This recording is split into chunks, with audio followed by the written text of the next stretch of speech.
When I first married Daniel, I thought my life had finally turned into the fairy tale I had always dreamed of. He was handsome, charming, and came from a wealthy family. I wasn't rich, and honestly, I didn't have much to my name except my education, a small apartment, and the hope that love was enough to build a future. But from the very first day I met his mother, I realized that my fairy tale was about to be rewritten. Her name was Margaret. She carried herself like royalty, expensive pearls, perfectly styled hair, and a gaze that made you feel as if she could see straight through you. She didn't even try to hide her disapproval when Daniel introduced me as his fiancé. I'll never forget her words. She looks simple. Are you sure this is the woman you want to marry? Her voice wasn't just skeptical, it was cruel. I smiled politely, but inside, her words cut deep. Daniel tried to defend me, saying I was intelligent and kind, but Margaret only smirked and turned away. From that moment on, I knew she didn't consider me good enough for her son. At first, I tried to win her over. I cooked dinner for the family. I offered to help with events. I even complimented her taste in fashion and decor, but nothing seemed to please her. One night, during a family dinner, she made a comment I'll never forget. As I placed the dessert on the table, she looked at me and said loudly, "You know, Daniel deserves someone who can actually add value to his life, not just a decoration." Everyone at the table froze. My cheeks burned with humiliation, but I stayed quiet. Daniel shifted uncomfortably, but he didn't challenge her.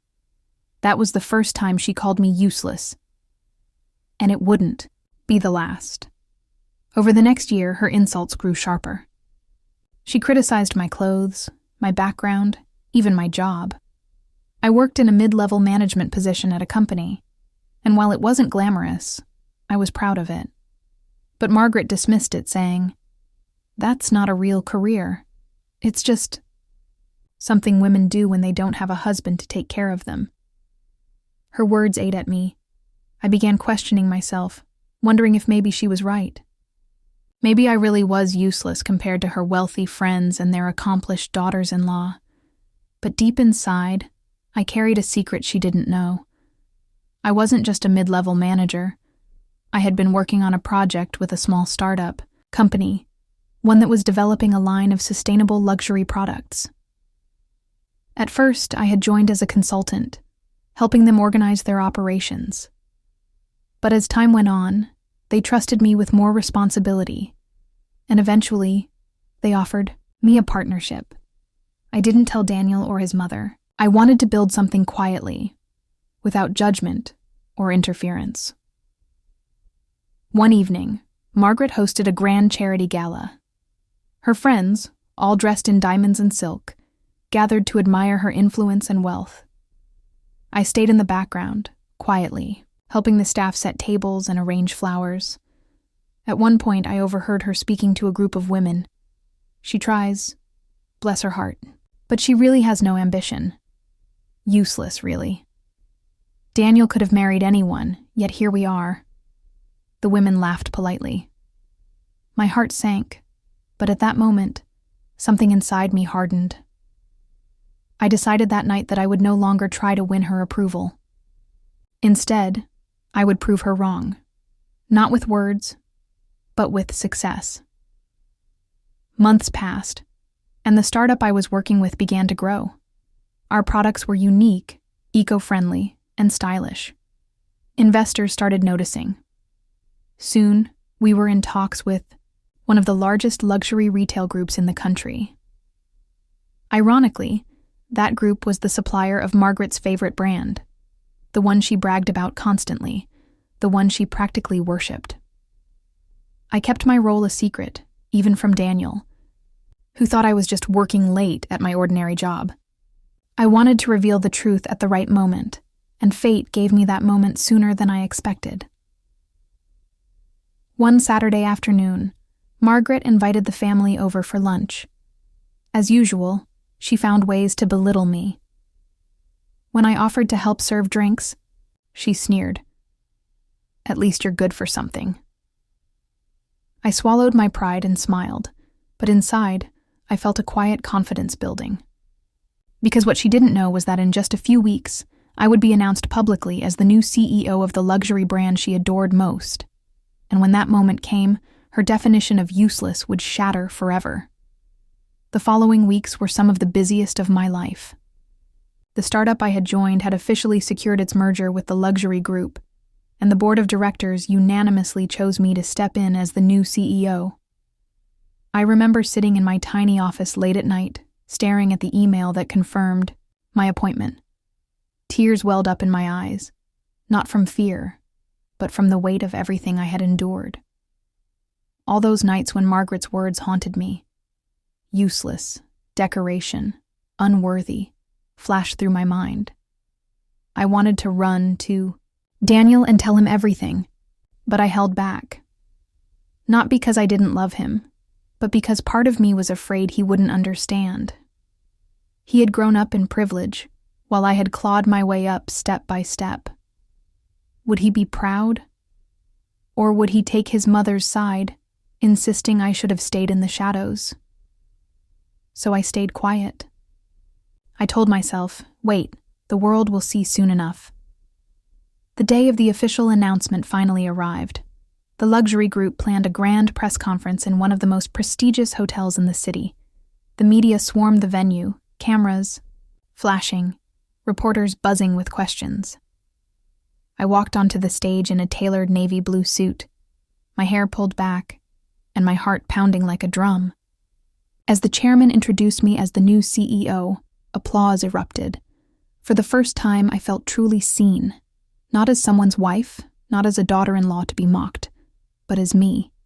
The cameras captured every moment. My picture and name were splashed across financial news outlets, fashion magazines, and social media. Overnight, I became a headline. From unknown to CEO, the woman redefining luxury. And yet, in the middle of all that noise, one thought burned in my chest. What will Margaret say when she finds out? I didn't have to wait long. That evening, Daniel came home holding a glossy magazine. My face was on the cover. "Why didn't you tell me?" he asked, half shocked, half proud. I smiled nervously. I wanted to be sure it was real first. I wanted to earn it before announcing it. He hugged me, but I could sense the conflict in his embrace. He was proud, yes, but there was hesitation too. He grew up in a world where his mother's approval was everything, and deep down, he knew she wouldn't take this news well. And he was right. The following weekend, Margaret invited us to another one of her infamous luncheons. I walked into her mansion with Daniel by my side, my heart steady. This time, I wasn't the timid daughter-in-law she could mock. As we sat down, I noticed the magazine with my face on it, lying casually on her coffee table. She hadn't mentioned it yet, but her tightened jaw told me everything. Halfway through lunch, one of her friends brought it up. "Margaret, did you see? Your daughter-in-law is the new CEO of Leora Lux. That's your brand, isn't it?" The room fell silent. All eyes turned to her. For once, she was speechless. Finally, she forced a smile and said, "Yes, I saw, quite the surprise." Her tone dripped with bitterness. Inside, I wanted to laugh and cry at the same time. This was the woman who had called me useless, the same woman who had sneered at my ordinary job. And now I was leading the very brand she idolized. But Margaret wasn't the kind of woman to admit defeat easily. After her guests left, she pulled me aside in the hallway. Her voice was sharp, almost trembling. "Don't get too comfortable. These positions don't last. You don't belong in that world. And sooner or later, everyone will see that." I looked her straight in the eye for the first time and replied, "Maybe, but I didn't get here because of you, or Daniel, or anyone else. I earned it. And whether you believe in me or not, doesn't change the fact that I'm here." For the first time, I saw a flicker of doubt in her eyes. Over the next few months, things only grew more complicated. My career skyrocketed. Meetings with international investors, trips abroad, appearances in fashion magazines. I felt fulfilled, but my marriage began to strain. Daniel, though supportive in words, often seemed overshadowed. He would come home late, frustrated from work, and mutter, "Everyone keeps asking me about your career. It's like I don't exist anymore." And of course, his mother fueled that fire. She whispered to him that I was outshining him, that a man shouldn't be standing in his wife's shadow. Slowly, the love I thought was unshakable began to crack. And the cruelest part? Margaret looked pleased every time Daniel and I argued, as if she was waiting for me to fail, not at my job, but at my marriage. But what she didn't realize was that life had prepared me for battles far harsher than her disapproval, and I was ready to fight, not just for my career, but for my dignity. When I thought things couldn't get worse, Margaret made her move. One evening, Daniel came home looking unsettled. He tossed his phone on the couch and sighed heavily. I asked what was wrong, and he hesitated before saying, "Mom thinks you might be using me. That all this success is somehow her family's name helping you." I froze. She really said that? He avoided my eyes. "She just worries. She thinks you've changed, that you're not the same woman I married." My heart ached. I wanted to scream, to tell him that I hadn't changed. I had simply grown, fought, and claimed the respect I deserved. But instead, I said quietly, "And what do you think, Daniel? Do you believe her?" He didn't answer right away. His silence was louder than any words. That night, I lay awake beside him, staring at the ceiling. The man I loved was slipping away, and his mother was pulling the strings. The following week, Margaret orchestrated a dinner at her mansion. She invited several prominent businessmen, people she knew I would eventually have to deal with as CEO. But instead of introducing me proudly, she introduced me as Daniel's wife, who somehow found herself in a big position. Her guests chuckled politely. The sting of her words nearly took my breath away. I kept my composure, smiling through the humiliation. But inside, I made a promise to myself. If she wanted to see me as nothing more than her son's wife, I would show her just how wrong she was, in front of everyone. So when the conversation turned to business, I spoke up.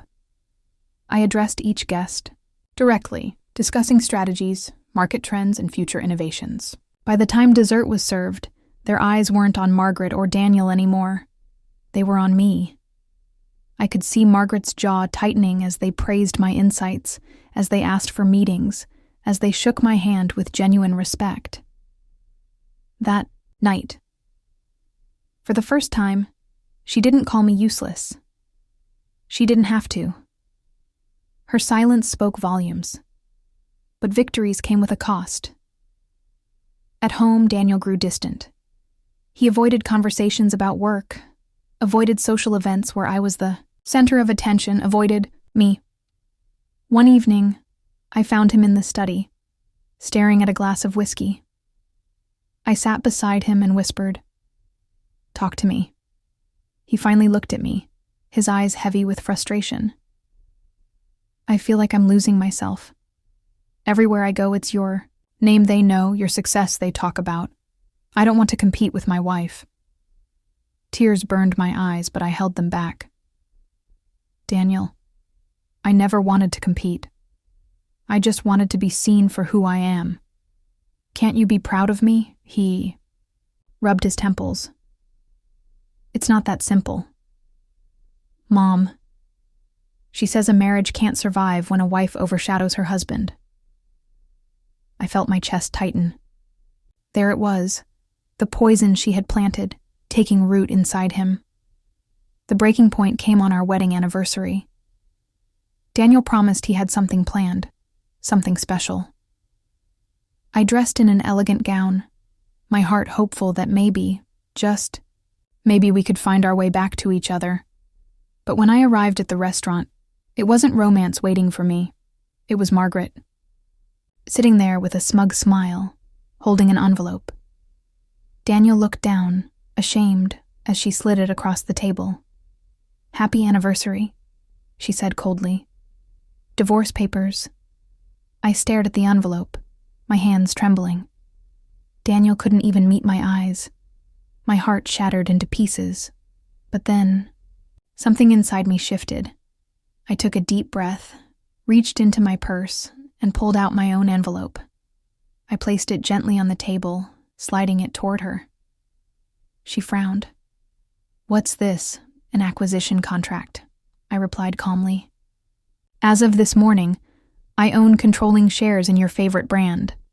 The one you've worshipped for years. The one you thought was above me."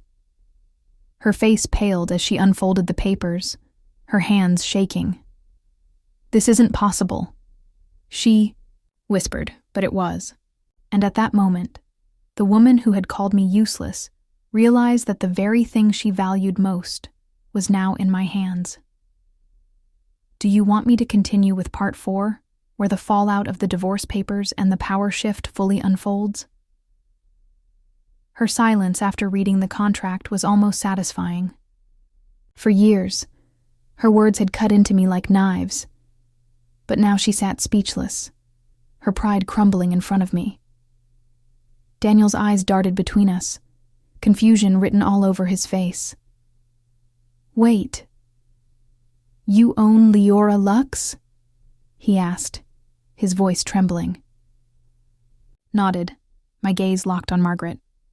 "Yes, not only am I the CEO, but I also hold the controlling shares, which means the brand you've cherished your whole life, the one you boasted about to your friends, is under my leadership now." Margaret's lips trembled, but she quickly tried to regain her composure. "This doesn't change anything. Owning a company doesn't make you family.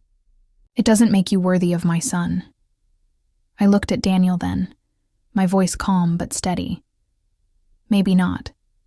But worthiness isn't defined by your approval, Margaret. And love isn't measured by how much someone bows to your pride." Daniel sat, frozen. For the first time, I think he truly saw his mother, the way she had poisoned our marriage, the way she had chipped away at me piece by piece.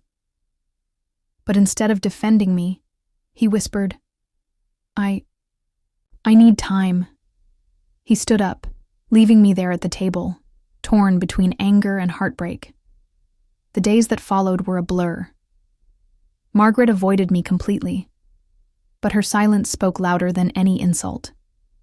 She could no longer call me useless, not when the world was praising me.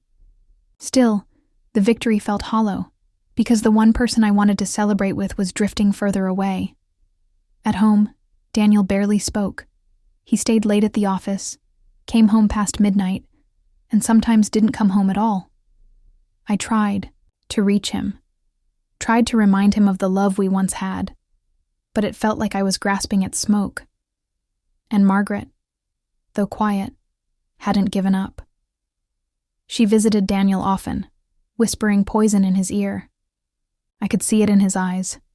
Every time he looked at me, there was doubt, resentment, and distance.